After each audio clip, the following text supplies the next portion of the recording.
Do not attempt to adjust your radio.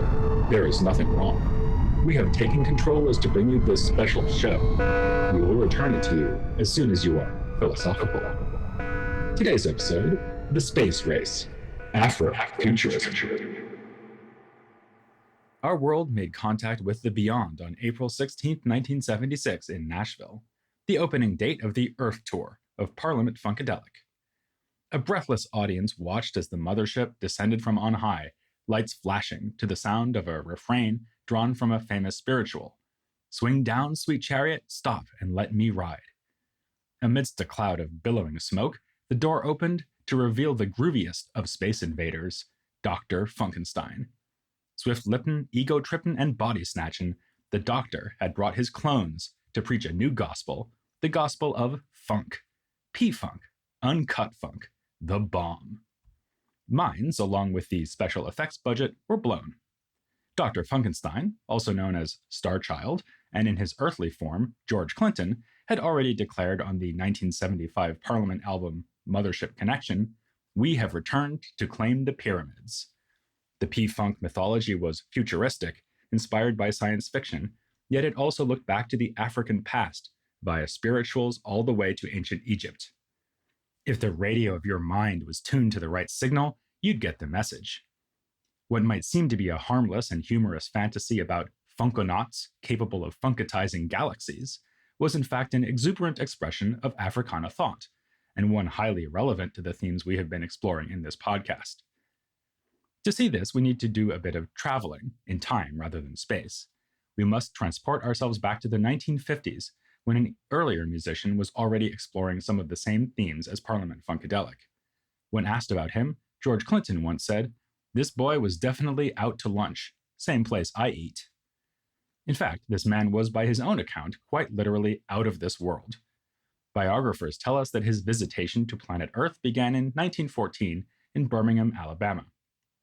As a child, he went under the radar by letting himself be known as Sonny Blount, though he broke cover when he refused to fight in World War II, declaring himself a conscientious objector. He denied that killing could be made compatible with true religion, telling the judge, "You worship a god of death." When the judge remarked, using a racial epithet, that he had never seen a black man like this before, Sonny Blount replied, "And you never will again." Subsequently, he moved to Chicago, where he and a friend began a sort of secret society, a reading group with activist intentions called Thmé Research. Thmé was a name for the goddess Maat, whom we mentioned way back in episode 6. In 1952, Blount would reveal his own true name, Lusonia Ra, or in its briefer and more familiar version, Sun Ra. Chicago offered a vibrant cultural scene, one that also produced such figures as Richard Wright and Gwendolyn Brooks. Here, Sun Ra was exposed to the sounds of Africa and the African diaspora, especially from the Caribbean. As a study of this formative setting has said, the resulting music was, in part, an exercise in imaginative geography. His pioneering jazz drew on black culture from across the globe, but Sun Ra's inspiration was not earthbound, according to the man himself. He let it be known that since childhood, he had never been part of this planet. After being abducted by aliens, through a process of transmolecularization, he was brought to Saturn and taught things that could save the Earth, and especially the black race. His music would show the way toward a better future. As he put it much later, in 1969, "Cosmic music is a plane of tomorrow. It is the dimension and the balanced perspective of tomorrow. It is the view of the living future of the living tomorrow." Ra's career wasn't the only thing taking off in the 1950s. Sputnik, for instance, launched in 1957. Ra responded by recording tracks with such titles as "Bop is a Spaceship Melody," "Rocket Number 9 Take Off for the Planet Venus," and "There Are Other Worlds They Have Not Told You About." He and his musicians appeared wearing futuristic outfits, something Ra explained by saying, "They could wear tuxedos in outer space, but they wear spacesuits, because it's more suitable. So if I'm playing space music, why can't I wear my celestial hats and things like that?" The costumes and iconography also alluded to Egyptian imagery, as of course does the very name, Sun Ra, a kind of two-word incantation devoted to the pure solar world from which he said he hailed, since Ra was the ancient Egyptian god of the sun. His band, too, was known not as an orchestra, but as the Arkestra, calling to mind the Ark of the Tabernacle, which, as we saw back in episode 8, was brought to Ethiopia, according to the Kebra Nagast. As this rich tapestry of cultural signifiers suggests, Ra was developing an original mythology that, like his music, was an expression of Pan-Africanism. He was convinced that this project could represent the salvation of his race and, ultimately, of all humankind. To those who wondered whether liberation might come through political action and not experimental jazz, Sun Ra replied with this reflection on the limitations of mainstream politics. I really prefer mythocracy to democracy.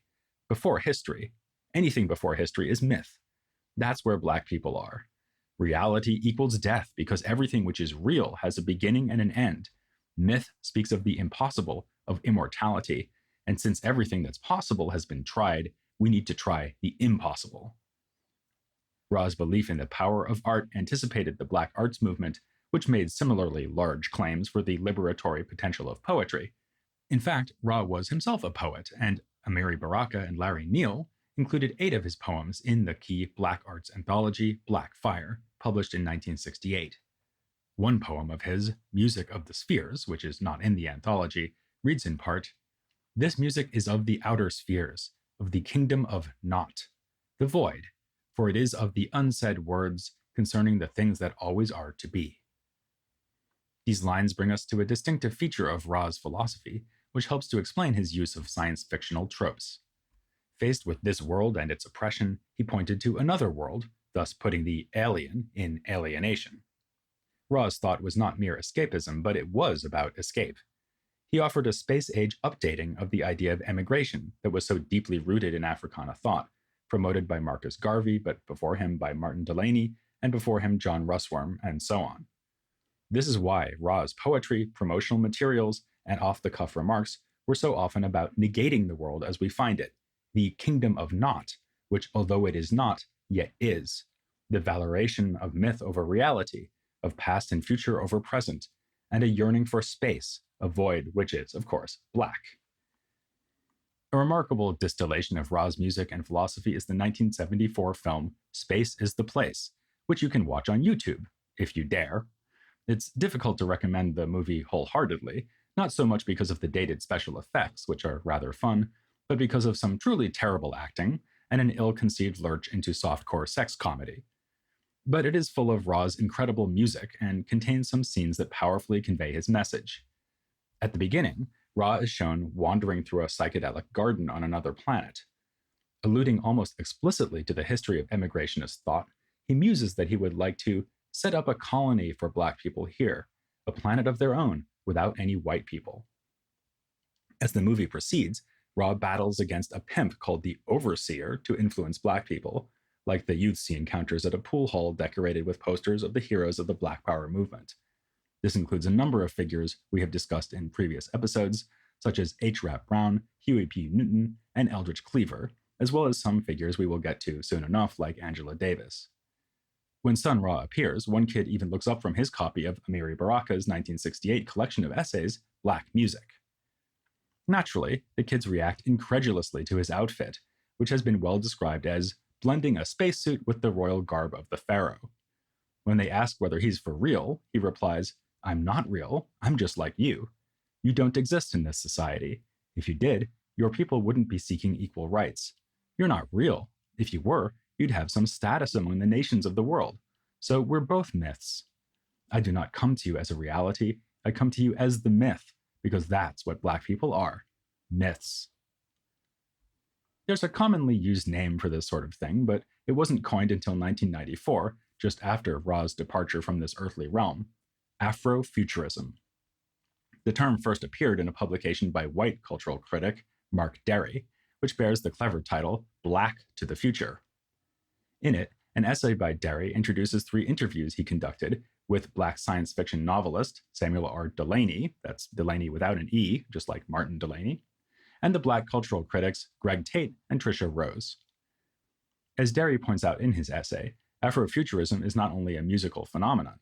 There is painting. Derry gives the example of Jean-Michel Basquiat, and there are novels by authors like Delany and Octavia E. Butler, in addition to the science fictional tropes woven into such books as Ralph Ellison's Invisible Man. There were even comic books, with characters like Luke Cage, Black Lightning, and of course the tellingly named Black Panther. Afrofuturism is, naturally, futuristic. So as Sun Ra was among the first to do, it can gesture towards a new world in which Black people have equality or even wield power beyond normal reckoning. Thus, another critic who has written extensively on the topic, Kojo Eshun, has commented that Afrofuturism is concerned with the possibilities for intervention within the dimension of the predictive, the projected, the proleptic, the envisioned, the virtual, the anticipatory, and the future conditional. Or as Greg Tate put it in another interview, the existential Black condition in America is very futurological. It is about how do I get up out of here into some idea of a utopia or promised land or even just another state of being. It's like our version of post-human is becoming human. As that last point suggests, Afrofuturist works may be futuristic, but they are also deeply concerned with past struggles and trauma. A famous quotation from Sun Ra exemplifies this. They say that truth is stranger than fiction. Never in the history of the world has there been a case where you take a whole people and bring them into the country in the Commerce Department. Never before has that happened. It happened here. They bring them in through the Commerce Department. It was possible for aliens and angels and devils and demons to come in this country. They didn't need no passport. John Corbett has written that here, Ra takes the disempowerment of slavery and turns it into a creative situation in which the absolute identity of African Americans, as people or as angels, is unknown to anyone but African Americans themselves. Ra observed that slavery really was like something out of a science fiction tale. People were abducted and transported to an unfamiliar place where they were reduced to the status of inhuman workers, like robots. Kojo Eshun makes the point succinctly, how much more alien do you think it gets than slavery? We take that quotation from a 1996 movie which we would recommend, without reservation, the Black British artist John Akomfra's Last Angel in History. It's a 45-minute long documentary about Afrofuturist art, especially music, which is, appropriately enough, told us the story of a researcher from the far future, called the Data Thief, sifting through clues from his distant past, which is our present. As the Data Thief assembles his story, we are treated to a series of interviews with speakers including Eshun, Tate, Nichelle Nichols, who played Lieutenant Uhura on Star Trek, the real astronaut Bernard Harris, and the unreal Funkonaut George Clinton. In a nice example of how Afrofuturism is not just an American phenomenon, the film highlights Lee Scratch Perry, the legendary Jamaican producer, linking his Black Ark studio with the spaceship imagery of Sun Ra's orchestra and P-Funk's mothership. Tate provides one of the most memorable of the film's lines when he explains the distinctiveness of Afrofuturism in this way. Most science fiction tales dramatically deal with how the individual is going to contend with these alienating, dislocating societies and circumstances, and that pretty much sums up the mass experience of Black people within the post-slavery 20th century world. In her interview with Derry in Black to the Future, Tricia Rose says of Sun Ra that he was concerned with creating power and positing new social myths. If you're going to imagine yourself in the future, you have to imagine where you've come from. And there is no more powerful example of that particular idea than an early novel by one of the central figures in Afrofuturist fiction, Octavia E. Butler. Later in her career, Butler would write numerous books with standard science fictional elements like aliens and genetic modification, but her 1979 novel, Kindred, features no science at all, as Butler herself pointed out, only the fantastical premise of time travel. The main character, Dana, a Black woman living in 1976, the year of the bicentennial, is inexplicably transported back to the early 19th century. Here, she saves the life of a white child, Rufus, who turns out to be one of her ancestors. Dana can return to her own present only when her own life is threatened. She experiences repeated trips back and forth between the two times, always triggered by life and death experiences, once in the company of her white husband, Kevin. The story is for the most part set not in the modern day, but in the brutal, violent setting of the Maryland plantation that Rufus grows up to inherit. Dana adopts a pragmatic and intelligent approach to her dilemma, making sure to carry on her person things she may need when pulled back into the past, like a knife, a map, a history book, and even some aspirin tablets. Yet this is a flimsy defense against the pervasive racial oppression of the antebellum United States. She is beaten savagely more than once, and the threat of sexual violence looms over her and the other Black women on the plantation throughout the novel. Indeed, at one crucial juncture, Dana frankly advises Alice, one of the enslaved women, to yield to Rufus's sexual desires, since her other options are even worse. The resulting child, as Dana knows, will be her own ancestor. In a sense, this plotline is a familiar one from time travel narratives. Dana realizes that she is confronting the so-called grandfather paradox. She could prevent herself from being born if she were to thwart this predatory union, cutting off her own family line before it can reach her. But that trope of science fiction here acquires a far deeper meaning. Dana finds that she cannot repair the past, just as contemporary African Americans continue to experience the legacy of slavery. As one commentator on the novel has said, the true paradox she faces is the one so famously evoked by Du Bois's notion of double consciousness, the paradox of being both Black and American. Indeed, an ongoing feature of the novel is that Dana's apparent advantages as a person from 1.5 centuries in the future do her no good at all. Her knowledge of history learned from books is abstract and ineffective. Butler once said that the body is all we really know we have. All we really know that we have is the flesh. And this is dramatized by Dana's all too physical, embodied encounter with the world of slavery. This has led another commentator to remark, "The reality of the past seems to neutralize all attempts at control emanating from the 20th century, imposing the bulk of its direct, unmediated experience." If anything, Dana's literacy and education put her and others at risk. Both Black and white people are suspicious of her white way of talking, which makes her seem like some kind of traitor. As for the history book she brings to the past, a familiar plot point in many time travel narratives, Dana realizes that it could give away the existence of a young Sojourner Truth and get her killed. Revelations about the future also have no enlightening effect on the people of the past. When Rufus leaves through the book, he dismisses it as abolitionist trash. Dana replies that the book was actually written many decades after abolition, to which he responds, "Then why the hell are they still complaining?" The reader is left to notice and be depressed by the fact that he is anticipating remarks that will be made by the racists of Dana's own time. In another sense, though, texts are a vital source of strength in Kindred, because they power Butler's own presentation of the 19th century setting.